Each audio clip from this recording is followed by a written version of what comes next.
Hello दोस्तों, आज की वीडियो में हम लोग देखेंगे कि सब स्टेशन किसको बोला जाता है, सब स्टेशन का काम क्या होता है, मतलब क्यों यूज किया जाता है सब स्टेशन, कितने टाइप के सब स्टेशन होते हैं और सब स्टेशन के कौन कौन से मेन इक्विपमेंट होते हैं और उनका काम क्या होता है। तो पूरी इन्फॉर्मेशन के लिए वीडियो को लास्ट तक देखिएगा। दोस्तों, मैंने एक वीडियो बनाया था जिसमें मैंने बताया था कि इलेक्ट्रिसिटी कैसे जनरेटिंग स्टेशन से होते हुए हमारे घरों तक आती है, और एक और वीडियो बनाया था कि ट्रांसमिशन लाइन का वोल्टेज हाई क्यों होता है। तो आप लोगों को अपना नॉलेज इंप्रूव करना होगा तो ये वीडियो जरूर देखिएगा। दोस्तों, हमारे जो जनरेटिंग स्टेशन होते हैं जहाँ पे इलेक्ट्रिसिटी जनरेट की जाती है वहां पर 11 केवी वोल्टेज में जनरेशन किया जाता है। तो उस 11 केवी को हम लोग डायरेक्टली हमारे घरों में नहीं लाते, क्योंकि जनरेटिंग स्टेशन बहुत दूर होते हैं, जैसे कि 50 किलोमीटर, 100 किलोमीटर, 200 किलोमीटर दूर होते हैं। और हमारे घरों में हम लोग 230 वोल्ट यूज करते हैं, और अगर 3 फेस होगा तो 415 वोल्ट यूज करते हैं। तो दोस्तों, ये जो इलेक्ट्रिसिटी है इसका वोल्टेज बढ़ाने के लिए एंड घटाने के लिए हम लोग ट्रांसफार्मर का यूज करते हैं, और जहां पे ट्रांसफार्मर होता है उसको हम लोग सब स्टेशन बोलते हैं। दोस्तों, सब स्टेशन में खाली ट्रांसफार्मर नहीं होता, और भी बहुत से इक्विपमेंट होते हैं, वो भी हम लोग थोड़ी देर में देखेंगे। अभी दोस्तों पहले हम लोग देख लेते हैं कि सब स्टेशन का यूज क्यों किया जाता है। फर्स्ट पॉइंट है दोस्तों, जैसा कि मैंने आप लोगों को बताया कि पावर स्टेशन में इलेक्ट्रिसिटी 11 केवी में जनरेट की जाती है। उस इलेक्ट्रिसिटी को स्टेप अप करके 220 केवी या उससे भी ज्यादा वोल्टेज में ट्रांसमिट किया जाता है ट्रांसमिशन लाइन के थ्रू। ये जो इलेक्ट्रिसिटी को स्टेप अप किया जा रहा है वो सब स्टेशन में किया जाता है। तो सब स्टेशन का सबसे इंपॉर्टेंट काम होता है वोल्टेज को स्टेप अप करना एंड स्टेप डाउन करना, मतलब वोल्टेज को बढ़ाना एंड घटाना। सेकेंड पॉइंट है, सब स्टेशन का यूज मीटरिंग के लिए भी किया जाता है। जैसे कि हमारे जो टाटा के, अडानी के, रिलायंस के जो पावर प्लांट होते हैं वो इलेक्ट्रिसिटी जनरेट करते हैं और वो नेशनल ग्रिड को एंड पावर ग्रिड को सप्लाई देते हैं। जनरेटिंग स्टेशन प्राइवेट कंपनी का है और ट्रांसमिशन लाइन गवर्नमेंट का है। तो गवर्नमेंट को कितनी इलेक्ट्रिसिटी टाटा ने दी वो चीज भी सब स्टेशन में मेजर किया जाता है। तो सब स्टेशन मीटरिंग के लिए यूज होता है कि किस पावर प्लांट ने कितना इलेक्ट्रिसिटी दिया। थर्ड पॉइंट है, लोड बैलेंसिंग के लिए सब स्टेशन का यूज किया जाता है। दोस्तों, लोड बैलेंसिंग मतलब समझ लो कि जो हमारा जनरेटिंग स्टेशन है उसने 1000 वाट इलेक्ट्रिसिटी जनरेट किया। ये जो 1000 वाट इलेक्ट्रिसिटी है समझ लो कि 700 वाट सिटी को जा रही है, मतलब शहर को जा रही है जैसे कि मुंबई, और जो 250 वाट है वो गांव को इलेक्ट्रिसिटी सप्लाई की जा रही है। तो दोस्तों टोटल कितनी इलेक्ट्रिसिटी यूज हो रही है? 950 वाट। बट दोस्तों क्या हुआ कि मुंबई की इलेक्ट्रिसिटी की डिमांड अचानक बढ़ गई, 700 वाट से 850 वाट हो गई। हमारा जो जनरेटिंग स्टेशन है वो खाली 1000 वाट का है, तो अभी लोड कितना हो गया? 850 watt plus 250 watt is equal to 1100 watt. तो 1100 वाट लोड होने की वजह से जनरेटिंग स्टेशन ओवरलोड हो जाएगा, और ओवरलोड होने की वजह से जनरेटिंग स्टेशन का जो सर्किट ब्रेकर है वो ओपन हो जाएगा। तो इसकी वजह से क्या होगा कि हमारे जनरेटिंग स्टेशन से जो सप्लाई आ रही है वो बंद हो जाएगी। तो इस कंडीशन में ना मुंबई को सप्लाई मिल पाएगा ना गांव को सप्लाई मिल पाएगा।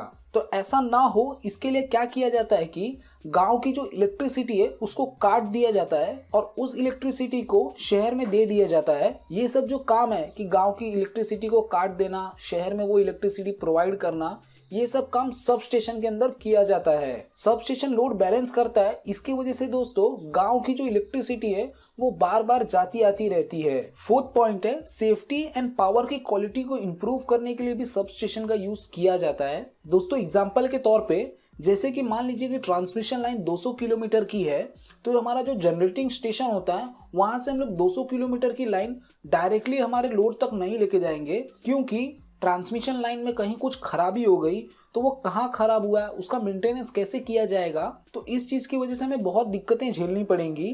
तो ऐसा ना हो इसके लिए क्या किया जाता है कि बीच बीच में सब स्टेशन लगाया जाता है, और इतनी लंबी ट्रांसमिशन लाइन का पावर फैक्टर भी रिड्यूस हो जाता है। तो इसको इंप्रूव करने के लिए सब स्टेशन में कैपेसिटर बैंक यूज किया जाता है। ये कैपेसिटर बैंक पावर फैक्टर को इंप्रूव करते हैं, जिसकी वजह से हमारी जो इलेक्ट्रिकल पावर की क्वालिटी है वो इंप्रूव होती है। लेकिन दोस्तों जो कैपेसिटर बैंक है वो नॉर्मली हम लोग लोड के नियरर वाला जो सब स्टेशन होता है वहां पे लगाते हैं।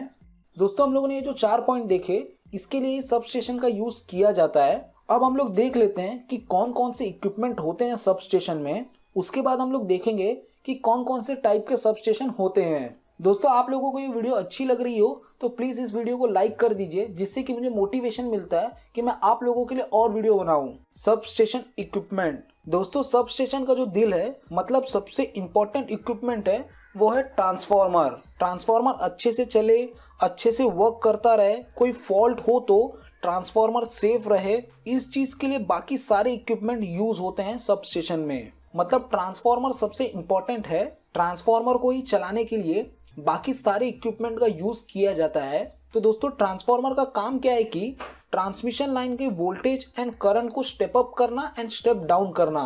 मतलब स्टेप अप सब स्टेशन है तो जो ट्रांसफार्मर होगा वो वोल्टेज को बढ़ाएगा, एग्जाम्पल 11 kV वोल्टेज से 220 kV वोल्टेज तक। वहीं अगर स्टेप डाउन सब स्टेशन होगा तो ट्रांसफार्मर वोल्टेज को कम करेगा, एग्जाम्पल 132 kV वोल्टेज से 33 kV वोल्टेज तक। नेक्स्ट इक्विपमेंट है LA lightning arrester. Lightning arrester transformer के दोनों आजू बाजू में होता है। LA का काम होता है कि समझ लो आसमान से बिजली गिरी ट्रांसमिशन लाइन के ऊपर, तो ट्रांसमिशन लाइन का वोल्टेज बहुत ज्यादा बढ़ जाएगा। वो वोल्टेज ट्रांसफार्मर के पास भी आएगा, तो हमारे ट्रांसफार्मर में अगर इतना हाई वोल्टेज आएगा तो हमारा ट्रांसफार्मर खराब हो जाएगा। तो ऐसा ना हो इसके लिए हम लोग LA का यूज करते हैं। तो लाइटनिंग अरेस्टर का काम होता है कि रेटेड वोल्टेज से अगर ज्यादा वोल्टेज लाइन में आए तो उसको ग्राउंड कर देना। एग्जाम्पल 132 kV की ट्रांसमिशन लाइन है, अगर उस लाइन में अचानक 300 kV वोल्ट आने लगे तो लाइटनिंग अरेस्टर क्या करेगा कि ये जो 300 kV वोल्ट आ रहा है उसको ग्राउंड कर देगा, और ग्राउंड करके हमारे ट्रांसफार्मर को सेव कर लेगा। सब स्टेशन में स्विचिंग की वजह से भी वोल्टेज बढ़ता है कभी कभी, तो LA उस जगह पे प्रोटेक्शन प्रोवाइड करता है ट्रांसफार्मर को। दोस्तों नेक्स्ट इक्विपमेंट है CB सर्किट ब्रेकर। दोस्तों सर्किट ब्रेकर प्रोटेक्शन प्रोवाइड करता है ट्रांसमिशन लाइन को एंड ट्रांसफार्मर को।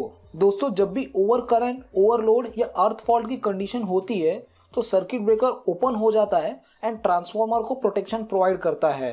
बड़े बड़े सबस्टेशन में मोस्टली हम लोग SF6 सर्किट ब्रेकर का यूज करते हैं। सर्किट ब्रेकर भी ट्रांसफार्मर के दोनों साइड लगाया जाता है। नेक्स्ट इक्विपमेंट है CT करंट ट्रांसफार्मर। दोस्तों ये यूज होता है करंट को मेजर करने के लिए कि कितना करंट फ्लो हो रहा है हमारे ट्रांसमिशन लाइन में से एंड ट्रांसफार्मर में से। CT के थ्रू ही सर्किट ब्रेकर को पता चलता है कि कितना करंट फ्लो हो रहा है। दोस्तों नेक्स्ट इक्विपमेंट है isolator. Isolator of load equipment होता है, मैं इसका मतलब अभी बताऊंगा। दोस्तों समझ लो कि मुझे ट्रांसफार्मर का मेंटेनेंस करना है तो मुझे ट्रांसफार्मर को ऑफ करना पड़ेगा।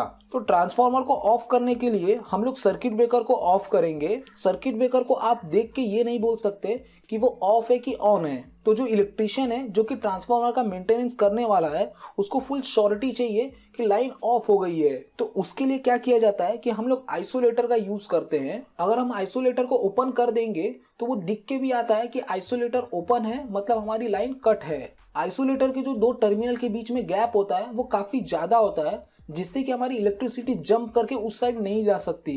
बट दोस्तों जो सर्किट ब्रेकर होता है उसके अंदर गैप कम होता है, तो फेलियर के केस में चांसेस होता है कि इलेक्ट्रिसिटी जंप करके सेकंड पाथ में चली जाए। बट दोस्तों अगर आइसोलेटर ओपन होगा तो ऐसा पॉसिबल नहीं हो पाएगा, क्योंकि आइसोलेटर के जो दो टर्मिनल होते हैं उनमें काफी अच्छा खासा गैप होता है। आइसोलेटर को ओपन करने से पहले सर्किट ब्रेकर को ओपन किया जाता है, फिर आइसोलेटर को ओपन किया जाता है। इसके लिए आइसोलेटर को ऑफ लोड ऑपरेशन बोला जाता है। दोस्तों नेक्स्ट इक्विपमेंट है CVT कैपेसिटिव वोल्टेज ट्रांसफार्मर। दोस्तों इसका यूज PT की जगह पे किया जाता है।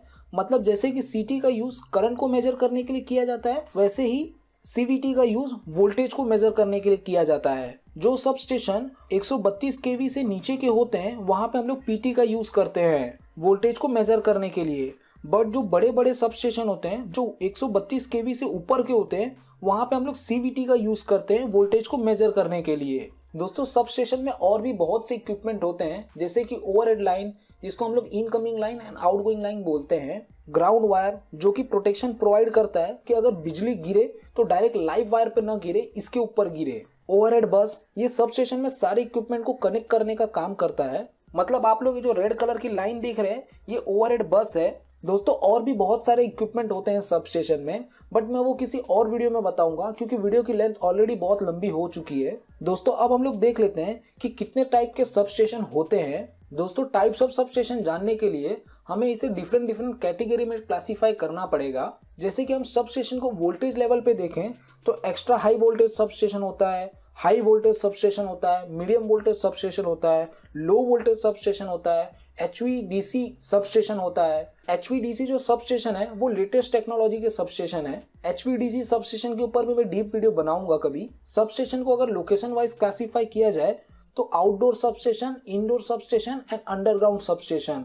आउटडोर सब स्टेशन जो होते हैं दोस्तों, जैसे कि आप लोगों ने रोड के बाजू में ट्रेन से जाते वक्त जो सब स्टेशन देखे होंगे उसको हम लोग आउटडोर सब स्टेशन बोलते हैं, जैसा कि आप लोग फोटो में भी देख सकते हैं। और जो इंडोर सब स्टेशन होते हैं वो दोस्तों बिल्डिंग के अंदर जो सब स्टेशन होते हैं ना, उसको इंडोर सब स्टेशन बोला जाता है। और जो अंडरग्राउंड सब स्टेशन है वो दोस्तों रोड के नीचे बनाए जाते हैं, जहाँ पे जगह का बहुत प्रॉब्लम है उस जगह पे ऐसे सब स्टेशन बनाए जाते हैं। दोस्तों वही अगर हम लोग सब स्टेशन को कॉन्फ़िगरेशन वाइज क्लासीफाई करें तो air insulated sub station, SF6 gas insulated sub station, जिसको हम लोग शॉर्ट फॉर्म में GIS भी बोलते हैं। तो दोस्तों आप लोग जो फोटो में मतलब नॉर्मली देखते हैं सब स्टेशन, वो normally air insulated sub station होते हैं। और जो गैस इंसुलेटेड सब स्टेशन है वो न्यू टेक्नोलॉजी के सब स्टेशन है। ये अपने इंडिया में बहुत कम जगह पे भी है। इस टॉपिक पे भी मैं एक सेपरेट वीडियो बनाऊंगा। और दोस्तों अगर एप्लीकेशन वाइज क्लासीफाई किया जाए सब स्टेशन को तो step up sub station, step down sub station. दोस्तों स्टेप अप सब स्टेशन का काम क्या होता है, वोल्टेज को बढ़ाना, and step down sub station का काम क्या होता है, वोल्टेज को कम करना। तो जनरेटिंग स्टेशन से जो नियर में होते हैं वो सब स्टेप अप सब स्टेशन होते हैं, और जो लोड के नियर में होते हैं वो स्टेप डाउन सब स्टेशन होते हैं। स्टेप डाउन सब स्टेशन को हम लोग डिस्ट्रीब्यूशन सब स्टेशन भी बोलते हैं। तो दोस्तों आज की वीडियो में इतना ही देखेंगे। आप लोगों को ये वीडियो कैसी लगी प्लीज मुझे लाइक करके एंड कमेंट करके जरूर बताएं। मिलते हैं नेक्स्ट वीडियो में।